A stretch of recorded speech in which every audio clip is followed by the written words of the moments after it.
നമസ്കാരം. തെക്കോടക്കിലേക്ക് വീണ്ടും സ്വാഗതം. ഞാൻ വി കെ ചെറിയാൻ, ഡൽഹിയിൽ നിന്നും. എൻ്റെ സീനിയർ സുഹൃത്ത് ശ്രീ മാധവൻകുട്ടി നാട്ടിൽ നിന്നും. ഞങ്ങൾ ഇന്ന് ചർച്ച ചെയ്യുന്നത് കേരളത്തിൽ ഇന്നലെ നടന്ന ED റെയ്ഡും അതിനുശേഷമുള്ള വയലൻസ്, അതെങ്ങനെ രാഷ്ട്രീയമായും ഒരു ഒരു ഒരു അന്വേഷണം എന്ന നിലയിലും എങ്ങനെ മുന്നോട്ട് പോകും എന്നുള്ളൊരു ചിന്തയാണ് ഞങ്ങളിന്ന് സംസാരിക്കുന്നത്. സർ, ഇന്നലത്തെ വയലൻസ്, അത് കഴിഞ്ഞിട്ട് പാർട്ടി ഓഫീസിൽ ആൾക്കാർ പോവുക, പോലീസ് അവിടെ നിന്ന് അവരെ പിടിച്ചെടുക്കുക, അതിനുശേഷം പോലീസും പാർട്ടിക്കാരും തമ്മിലുള്ള ഒരു പറഞ്ഞ ഒരു വളരെ കേരളത്തിലെ വളരെ നടക്കുന്നതാണ് പലയിടത്തും. പക്ഷെ അത് വെളിയിലുള്ള ആൾക്കാരൊക്കെ വളരെ പുതുമയാണ് ഇങ്ങനെയൊരു നെഗോസിയേഷനൊക്കെ. മാത്രമല്ല, അത് കഴിഞ്ഞ് ഇന്ന് ശ്രീ സ്വരാജിന്റെ ഒരു സ്റ്റേറ്റ്മെന്റ് ഉണ്ട്. അദ്ദേഹം പറയുന്നത് അങ്ങനെ ഒരു വയലൻസേ നടന്നിട്ടില്ല, ഇതൊക്കെ ക്യാമറകളുടെ മുമ്പിൽ നടന്ന വയലൻസ് ആണ്, അതാണ് രസം. മാത്രമല്ല ഹോം മിനിസ്ട്രിയും NIAയും EDയും ഒക്കെ റിപ്പോർട്ടുകൾ തേടിയിട്ടുണ്ട്. എനിക്ക് തോന്നുന്നത് അതാണ് പോലീസ് ചീഫ് എന്ന ആഭ്യന്തര മന്ത്രിയെ രാവിലെ പോയി കാണുകയും ഒക്കെ ചെയ്തത്. പക്ഷെ ഒരു സംഗതി ആരും നോട്ടീസ് ചെയ്തിട്ടില്ല. ഈ റെയ്ഡ് നടക്കുന്ന രാവിലെ 11 മണിക്കാണ് നമ്മുടെ മുഖ്യമന്ത്രി ശ്രീ VD സതീശൻ അമിത്ഷായെ കണ്ടത്. അതിനുശേഷം അദ്ദേഹം ഇതിനെപ്പറ്റി ഒന്നും പറയുന്നുമില്ല, മീഡിയ വളരെ കൃത്യമായി ചോദിച്ചിട്ട്. അതായത് ശ്രീ അമിത്ഷാ അദ്ദേഹത്തോട് ഇതിനെപ്പറ്റി എന്തോ പറഞ്ഞു. അതെന്താണെന്നോ അല്ലെങ്കിൽ അത് ഏത് രീതിയിലാണോ പറഞ്ഞത്, എന്ത് ഒക്കെയാണ് പറഞ്ഞത് എന്ന് അദ്ദേഹം പറയുന്നില്ല. എൻ്റെ ഒരു അനുമാനം, നമ്മൾ കേട്ടതനുസരിച്ച് അമിത്ഷാ ഇങ്ങനെയൊക്കെയുള്ള സന്ദർഭത്തിൽ അമിത്ഷാ പൊതുവെ വളരെ പരുക്കൻ രീതിയിലാണ് ഇങ്ങനെയൊക്കെയുള്ള സംഗതികൾ ഹാൻഡിൽ ചെയ്യുന്നത് കേട്ടിട്ടുണ്ട്. അപ്പോൾ അങ്ങനെ നടന്നോ എന്ന് അറിഞ്ഞുകൂടാ. പക്ഷേ എന്തായാലും ശ്രീ മുഖ്യമന്ത്രി ഇതുവരെ ഒന്നും പറഞ്ഞിട്ടില്ല. സാർ, ഈ ഒരു ഡിനയൽ മോഡ് CPMന്റെ, അത് എത്ര കണ്ട് അവർക്ക് പ്രശ്നമുണ്ടാകും. വേറെ ഒന്ന് സംഗതിയുണ്ട് സാറേ, ഇതുപോലെ EDക്കെതിരെ വയലൻസ് ചെയ്ത ബംഗാളിലെ കക്ഷികളെ ഞാൻ കേട്ടത് EDയും NIAയും അറസ്റ്റ് ചെയ്താൽ അവർ നേരെ കൊണ്ടുവന്ന് തിഹാറിൽ, അവരുടെ ഗസ്റ്റ് ഹൗസിൽ കുറെ നാളിട്ട് ചോദ്യം ചെയ്തിട്ട് തിഹാർ ഡൽഹിയിൽ ഇടുന്നതെന്നോ പറയുന്നു. 2 വർഷമായി TMCയുടെ കുറച്ച് കക്ഷികൾ ഇപ്പോഴും അവിടെ കിടപ്പുണ്ട്. അപ്പൊ അതേ വിധിയാണ് എനിക്ക് തോന്നുന്നത് പുതിയ നമ്മുടെ സഹാക്കൾ, കീഴടങ്ങിയ സഹാക്കൾക്കും ബാക്കി വരുന്നത്. പക്ഷെ ഇതൊക്കെ റിയാലിറ്റി ആയിരിക്കും. ഇത് നിഷേധിക്കുന്ന ശ്രീ സ്വരാജ്യമാരെ പറ്റി എന്താണ് സാർ നമ്മൾ കാണേണ്ടത്? നമ്മൾ ഇന്നലെ കണ്ടപോലെ അതൊരു വയലൻസ് ഇല്ലാതെ, എനിക്ക് വളരെ അപ്രിഷ്യേറ്റീവായിട്ട് തോന്നിയത് കണ്ണൂര് ശ്രീ പിണറായിയുടെ വീട്ടിൽ, അവിടെ എത്ര മനോഹരമായിട്ടാണ് അവർ ഹാൻഡിൽ ചെയ്തത്. അവരെ ഓഫീസർമാരോട് പറഞ്ഞു, നിങ്ങളുടെ ഒരു ലിസ്റ്റ് ഉണ്ടാക്കി എഴുതി തരണം, നിങ്ങളത് കണ്ടുപിടിച്ചിട്ടുണ്ടെങ്കിൽ അത് എഴുതി തരണം. അത് എഴുതി മേടിച്ച് അവരെ കൂവി വിട്ടു.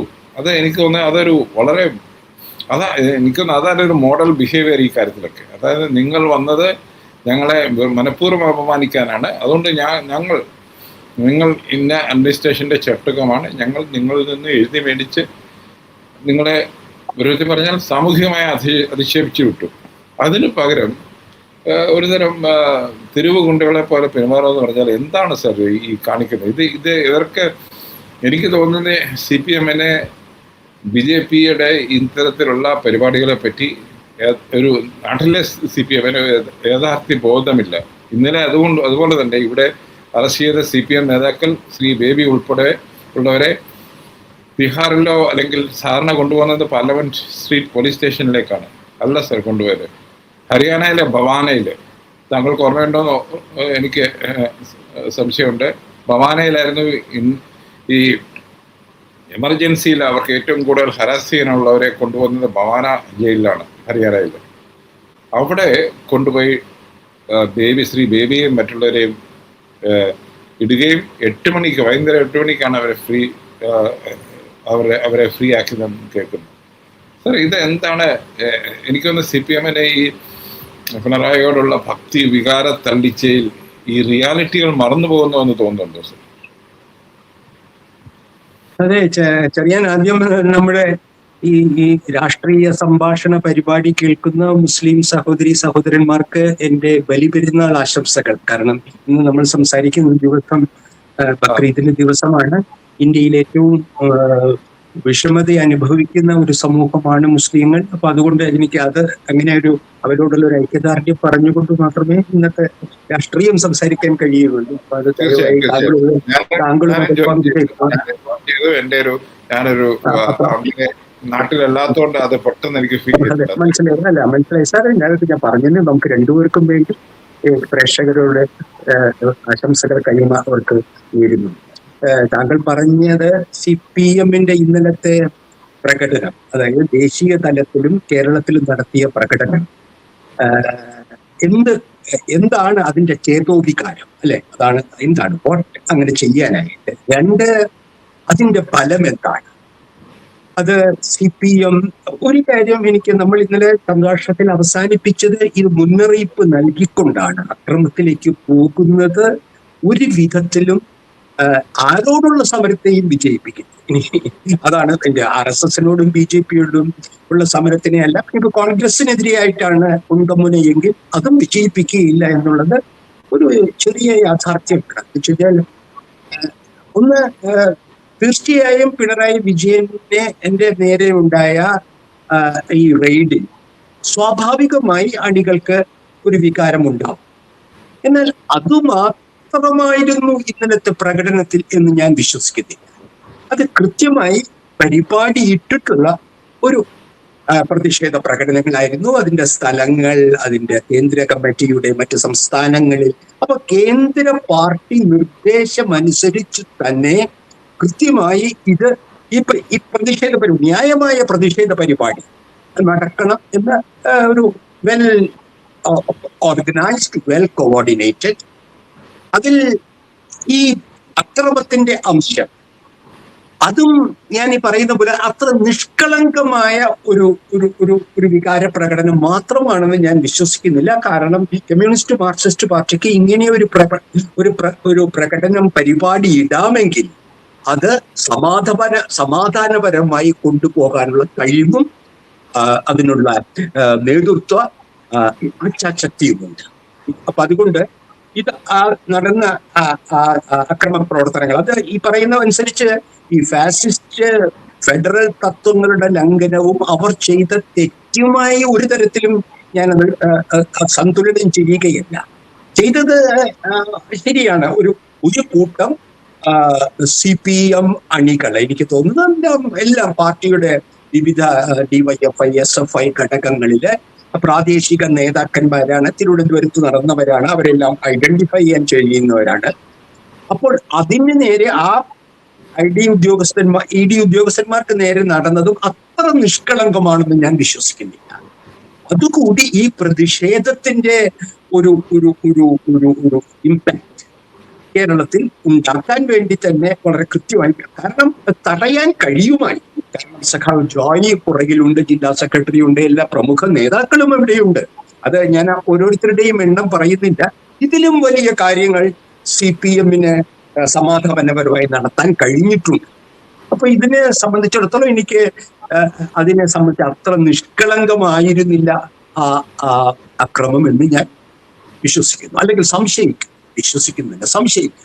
അപ്പൊ താങ്കൾ പറയുന്നത് പോലെ ഇത് പാർട്ടിക്ക് നിയന്ത്രിക്കാൻ കഴിയാത്ത ഒരു കാര്യം കൊണ്ട്, പക്ഷെ എന്നെ അതിനേക്കാൾ കൂടുതൽ എന്നെ ഞാൻ ചിന്തിപ്പിച്ചത് താങ്കൾ നേരിട്ട് കണ്ട ഡൽഹിയിലെ പ്രതിഷേധമായിരുന്നു. വാസ്തവത്തിൽ ഒരു ദേശീയ കമ്മ്യൂണിസ്റ്റ് പാർട്ടിയുടെ ജനറൽ സെക്രട്ടറി സഖാവ് ബേബിയെ പോലെ എന്റെ അടുത്ത സുഹൃത്ത് ബിജു കൃഷ്ണൻ, 3 പോളിറ്റ് ബ്യൂറോ അംഗങ്ങൾ ED-യുടെ നിരോധന മേഖലയിൽ ഉള്ള ED-യുടെ ഓഫീസിലേക്ക് പോകുമ്പോൾ ഒരു 50 പേരിൽ താഴെയുള്ള ഒരു പ്രകടനമായിരുന്നു ഞാൻ കണ്ടത് ടെലിവിഷനിൽ. താങ്കൾ നേരിട്ട് കണ്ടതാണ്. അതെന്നെ വല്ലാതെ ചിന്തിപ്പിച്ചു. എന്ന് വെച്ചാൽ ഒരു പാർട്ടിയുടെ ഇന്ത്യയുടെ ഒരു സ്വയം വിപ്ലവ കമ്മ്യൂണിസ്റ്റ് പാർട്ടി എന്ന് കരുതുന്ന ജനകീയ ജനാധിപത്യ വിപ്ലവം നയിക്കേണ്ട പാർട്ടിയുടെ ജനറൽ സെക്രട്ടറിയും 3 പ്രമുഖ അംഗങ്ങളും ഇത്ര ശുഷ്കമായ ഒരു പ്രകടനത്തെ നയിച്ചുകൊണ്ട് ഇത്തരത്തിൽ അറസ്റ്റ് വരിക്കുകയും അവരോട് ചെയ്തത് എന്താണ്? അവർ അറസ്റ്റ് വരികയായിരുന്നു. അവർക്ക് അറിയാമായിരുന്നു താങ്കൾ ഇങ്ങനെ തന്നെ അറസ്റ്റ് ചെയ്യപ്പെടും. താങ്കൾ ആദ്യം പറഞ്ഞതുപോലെ ഈ ഫാസിസ്റ്റ് സർക്കാരിൽ നിന്ന് ഒരു നീതിയും ഒരു ന്യായവും ഒരു മര്യാദയും ഞാൻ ആരും എനിക്കറിയാം, CPM-ഉം താങ്കളും ഞാനും പ്രതീക്ഷിക്കുന്നില്ല. അപ്പോൾ ഈ പ്രതിഷേധം നമ്മളുടെ ദൗർബല്യത്തിന്റെ പ്രകടനം കൂടിയായിരുന്നു ഡൽഹിയിൽ എന്നാണ് എനിക്ക് ഞാനൊന്നുകൂടെ വിട്ടോട്ടെ. പൊതുവെ ഡൽഹിയില് കമ്മ്യൂണിസ്റ്റ് പാർട്ടികൾക്ക് ഒരു 50-100 പേരിൽ കൂടുതൽ പെട്ടെന്ന് ആൾക്കാരെ സംഘടിപ്പിക്കാൻ കഴിയില്ല. അങ്ങനെ അതിനുള്ള ഇല്ലെങ്കിൽ വേണ്ടത് അവര് നോയിഡയിലോ ഗുർഗാവിൽ നിന്നോ സാഹിബാബാദിൽ നിന്നോ ആൾക്കാർ വരണം. അവര് വരുമ്പോഴത്തേക്ക് അവരെ അറിയിച്ച് വരുമ്പോഴത്തേക്ക് വൈകുന്നേരമാകും.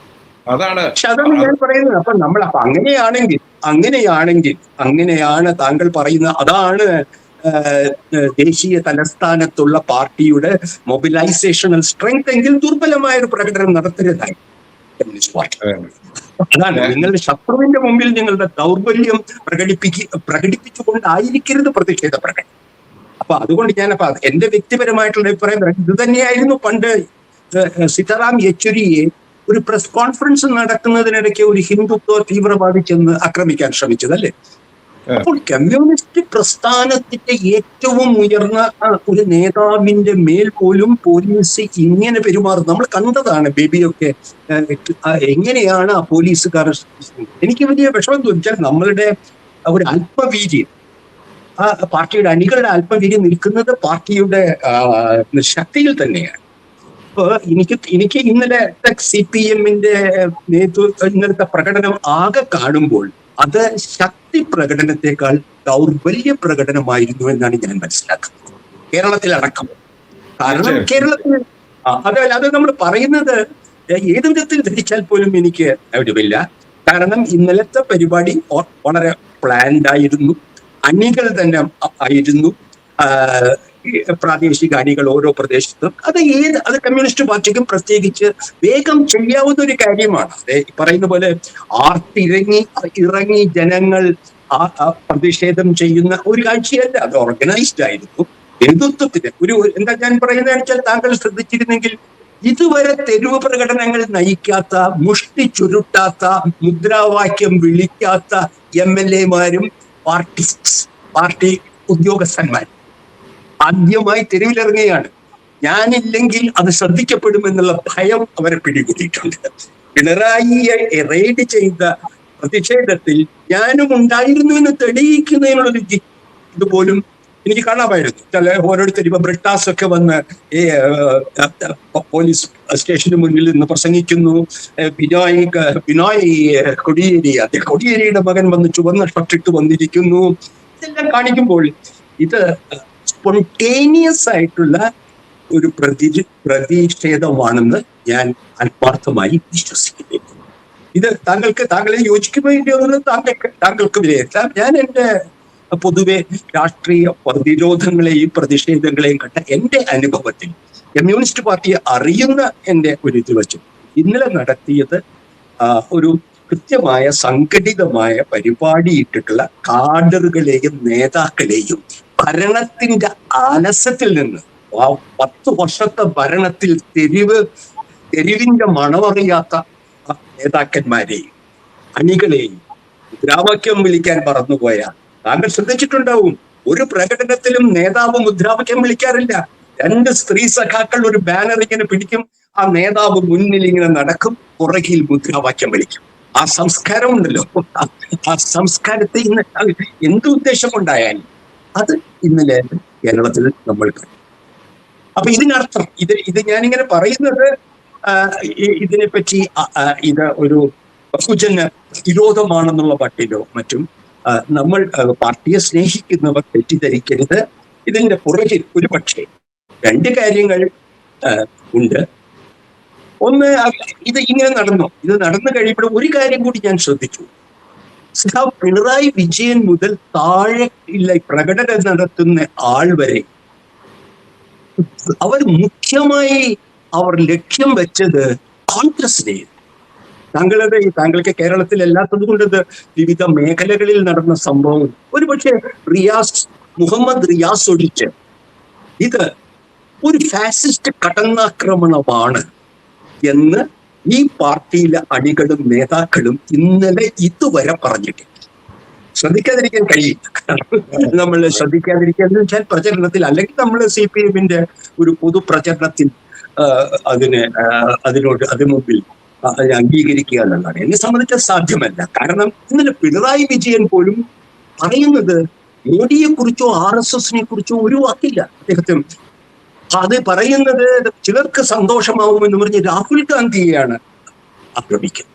ഈ ഒരു കാര്യം കൂടി ഞാനിവിടെ പറയുകയാണ്, ഇത് മലയാളികളെ കബളിപ്പിക്കപ്പെടും. രാഹുൽ ഗാന്ധി പറഞ്ഞതിന്റെ വീഡിയോ ഓഡിയോ അവൈലബിൾ ആണ്. അദ്ദേഹം പറഞ്ഞത് അറസ്റ്റ് ചെയ്യണമെന്നേ അല്ല, അദ്ദേഹം പറഞ്ഞത് കൃത്യമായി എന്തുകൊണ്ട് ആക്രമിക്കപ്പെടുന്നില്ല എന്നാണ്. ആക്രമിക്കാന്ന് പറഞ്ഞാൽ ശാരീരികമായ ആക്രമണം എന്നല്ല, എന്തുകൊണ്ട് ഫാസിസ്റ്റ് ഭരണകൂടം, യൂണിയൻ ഭരണകൂടം പിണറായി ആക്രമിക്കുന്നില്ല, അറ്റാക്ക് എന്നുള്ള വാക്കാണ് അദ്ദേഹം ഉപയോഗിച്ചു. അതെങ്ങനെയായി ഇപ്പോൾ വരുമ്പോൾ നമ്മളെ അറസ്റ്റ് ചെയ്യാനുള്ള കുറ്റക്കാരനായി ചൂണ്ടിക്കൊടുത്തു എന്നുള്ള രീതിയിലുള്ള പ്രചരണം അത് സത്യസന്ധമല്ല, അത് ജനങ്ങൾ വിശ്വസിക്കുകയില്ല. മാത്രമല്ല അത് പാർട്ടിയുടെ തന്നെ താല്പര്യത്തിനും ഇതല്ല. കാരണം അത് ബലത്തിൽ ഈ തങ്ങൾക്ക് നേരെ ഈ റെയ്ഡ് നടത്തിയ ശക്തികളെ ശക്തിപ്പെടുത്താൻ മാത്രമേ സഹായിക്കൂ.